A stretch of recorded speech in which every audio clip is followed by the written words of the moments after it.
Certainly you discuss speeding things up, but how is it allowing it to be more accessible? That's a really good question, Paul, and it's not necessarily an obvious jump, but it is a powerful one. So in my group, we have been working for a few years now on something we call the Everywhere Scanner Project. The goal basically being to get scanners everywhere. Yep. And allow them to kind of fill in the gaps between times when we normally image. Normally, we pull out these big, expensive machines once we already know you're sick. But often that's too late. Often symptoms come when something is already untreatable or in any case difficult to treat. So the thought is, can we actually use imaging early, move it up in the diagnostic chain for early warning rather than just for guidance of therapy? But in order to do that, we obviously need cheaper, more accessible machines. And we need kind of automated detection of worrisome changes. And that's where AI comes in. AI basically is really good at detecting changes from, say, an earlier image. And then we can compare over time, and the machine can also allow us to say, let's go back and look at 5 years worth of images to see what, if anything, has changed. That's right. And so basically, if all we want to know is whether something has changed in you since your last MRI scan, then maybe we don't need a big $1 million machine. Maybe I can build an MRI machine into this seat I'm sitting in right now. So it can check, hey, has there been a change in your prostate health since the last time we scanned you with the big expensive machine? So it's because AI can kind of fill in what's missing, we can use these cheaper machines that we can get everywhere. Tell me about Preventable. The discussion out there is people thinking that they need to get a whole body scan, and now we're going to have more others telling us that that's like a pretty good thing to be doing.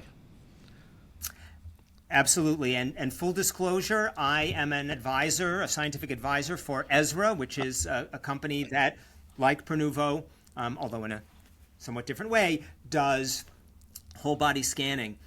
Time was when you mentioned whole body screening in radiology circles, a chill would descend in the room because radiology was kind of burned by this in the past. There was this era when people were trying kind of mall scanners.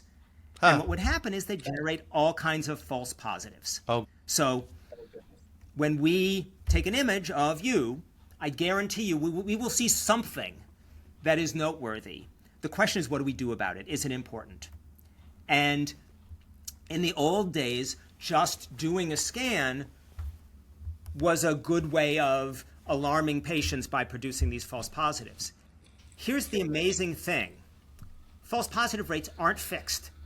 They're not God-given features of our imaging devices. We can drive them down by using context in the way I was just describing with AI. If we have prior context, the more we see you, the better we can predict, is this a new thing in you we need to worry about? Or is it just your personal individual baseline?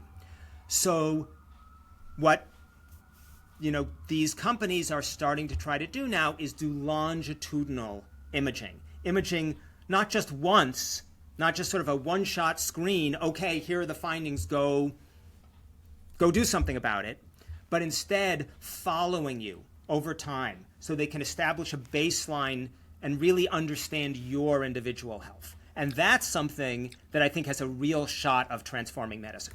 Okay. And so you mentioned you're involved in a company called Ezra. Are they basically doing the same thing? Are they walk-in MRI whole body scan centers? Is that kind of the business model? So at least originally they had a sort of similar overall model with a lot of individual differences that matter. Recently, interestingly enough, Ezra has been acquired by a company called Function Health, which does longitudinal blood testing as well. And now, in my view, we're starting to cook with gas because now, in addition to the imaging, which tells you sort of the spatial features over time, you also have the chemical features over time and, down the line, genetic and proteomic features and all of this, which means you're going to be able to create with this ongoing data a kind of representation of your health today.